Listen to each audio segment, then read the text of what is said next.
Kesempatan ini saya akan cerita tentang penelitian yang kami lakukan juga tentang rokok. Jadi dari 2013 sampai 2018 kami meneliti tentang rokok. Jadi ketika rokok dianggap tidak sehat, asapnya kemudian menimbulkan dampak negatif, maka kemudian kami berpikir, apakah tidak ada cara agar kemudian asapnya relatif lebih berkualitas? Atau mungkin asapnya bisa lebih menyehatkan. Nah, itu yang kemudian kami lakukan. Apa yang kami lakukan? Ya, karena di UIN kami mencoba mencari beberapa bahan.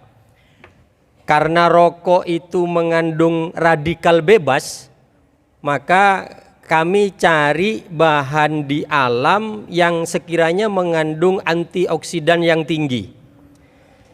Tapi kemudian yang kami cari tanaman-tanaman yang disebutkan dalam Al-Quran. Kalau dalam surat Al-An'am ayat 141 itu disebutkan bahwa wa huwallazi ansha'a jannatin ma'rusyatin wa ghairu ma'rusyatin wan nakhla waz zar'a mukhtalifan ukuluhu waz zaituna war rummana mutasyabihan wa ghairu mutasyabih. Al-ayah. Jadi di situ ada tanaman kurma, ada delima, ada zaitun. Nah, itu yang kami pakai, Nah, ternyata memang ketika rokok kalau itu dibawa ke ESR, elektron spin resonan, itu mengandung radikal bebas. Ada 7 radikal bebas yang memang kalau masuk ke tubuh itu akan menimbulkan banyak masalah. Maka dengan bikin biofilter, jadi zaitun itu daunnya ditumbuk sampai halus. Kemudian delima kita pakai daunnya juga sama pakai kulitnya, ditumbuk halus, ya. Kemudian dicampuri putih telur, ada yang dicampuri PEG yang sekarang lagi rame, ya. Tapi ini polyethylene glycol ya, bukan diethyl glycol ya, polyethyl glycol ya. Yang temuan-temuan baru yang rame itu kan diethyl glycol. Nah, ketika kemudian asap melewati biofilter itu, ketika dideteksi pakai ESR, ternyata sudah sangat berkurang itu radikal bebasnya. Ya. Kalau pakai kelor, ya, selain yang disebutkan dalam Al-Quran, kita juga pakai kelor. Kalau orang Madura ngomongnya marongki, itu ternyata 7 radikal bebas itu terserap dengan sempurna. Jadi 7-7-nya tidak terdeteksi di ESR. Berarti luar biasa. Nah, yang menjadi luar biasa lagi, kalau kita di Al-Quran ya, zaitun itu disebutkan 7 kali. 7 kali dalam Al-Quran. Kurma itu disebutkan 22 kali. Ketika bikin formula, zaitunnya diperbanyak, kemudian kurmanya lebih sedikit, ternyata tidak sempurna menangkap radikal bebas. Tetapi ketika kita mengikuti petunjuk Quran bahwa kurma itu disebutkan 22 kali, sementara zaitun disebutkan 7 kali. Nah, dicoba formulanya dibalik, kurmanya lebih banyak, kemudian zaitunnya lebih sedikit, ternyata hasilnya ya luar biasa. Jadi 7-7-nya juga tertangkap oleh bahan yang ada di zaitun sama kurma itu. Nah, ternyata ketika Al-Quran beberapa kata itu juga bukan sesuatu yang kebetulan, tetapi kata-kata yang disebutkan, apakah itu sedikit, apakah itu banyak, itu juga ada makna di balik itu. Nah, salah satunya kami dari Prodi Fisika berkaitan dengan itu membuktikan, mencoba mencoba memahami lewat beberapa penelitian yang kami lakukan. Nah, kita lanjutkan. Jadi rokok. Jadi tidak hanya di radikal bebasnya, tidak hanya di ASR, tapi kami coba di mencit tikus putih.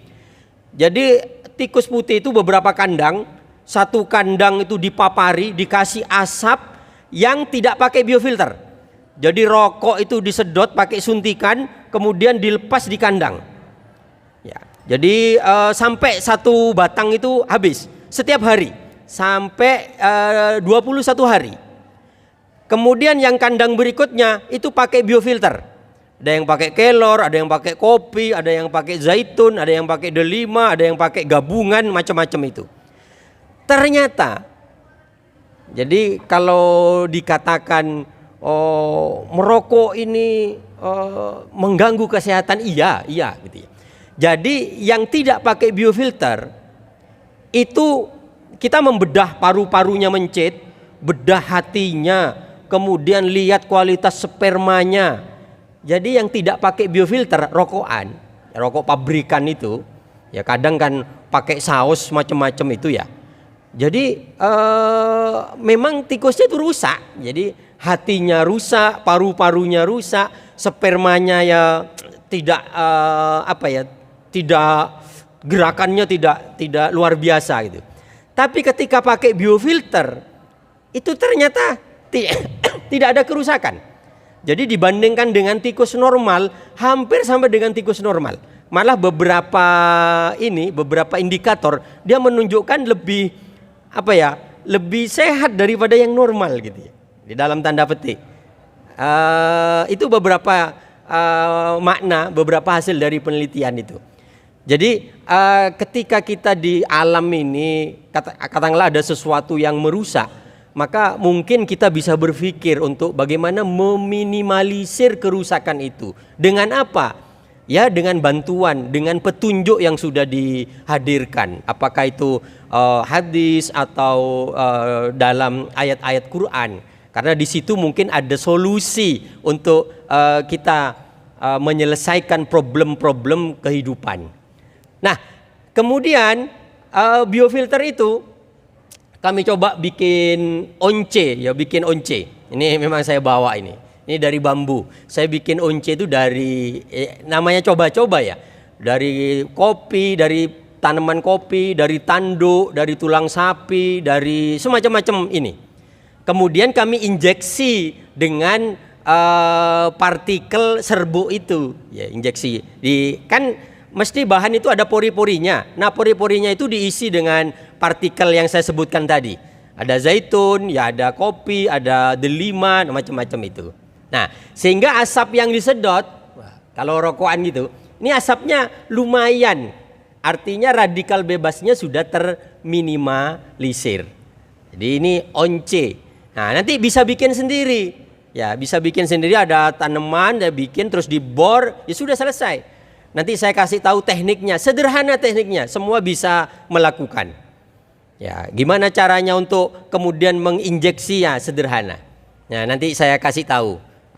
Kalau kita pas diskusi saya kasih tahu. Yang penasaran saya kasih tahu. Ya. Jadi tanaman-tanaman yang disebutkan dalam Al-Quran itu juga punya potensi yang luar biasa yang saya sebutkan tadi. Ya, ini saya sebut ini pirotek, pipa rokok kretek. Jadi kalau kemarin kirbah, sekarang saya cerita tentang pipa rokok kretek. Yang penasaran nanti bisa diskusi. Nanti berikutnya saya akan cerita dengan produk-produk lainnya. Saya kira terima kasih banyak. Mohon maaf. Ya, semoga menambah wawasan. Saya akhiri. Assalamualaikum warahmatullahi wabarakatuh.